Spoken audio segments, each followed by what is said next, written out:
শুভ সকাল বন্ধুরা, আজকে আমি তোমাদের কাছে নিয়ে চলে এসেছি অ্যালগোনিমা রেড লিপস্টিক।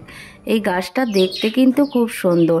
এর রেড লিপস্টিক নাম হয়েছে, সাইডটা দেখো আমরা যেরকম লিপস্টিক লাগাই ওরকম লাল, পাতাটার দু সাইডে দেখো লাল আর মাঝখানটাও লাল, সেই জন্যই বোধহয় রেড লিপস্টিক নামকরণ হয়েছে। এই গাছটা ইনডোর এবং আউটডোর দুভাবেই তোমরা রাখতে পারো, কিন্তু ইনডোর হিসেবে রাখলে তোমাদের সকালে রোদ্দুরটা দুদিন ছাড়া ছাড়াই দিতে হবে, না হলে কিন্তু গাছ ভালো গ্রোথ করবে না। দেখো এই গাছটা সুন্দর গ্রোথ হয়েছে, তার ফলে কাণ্ডের পিঙ্ক কালারটা খুব ডিপভাবে এসেছে, আর সাইডে দেখো কত চারাও বেরিয়েছে।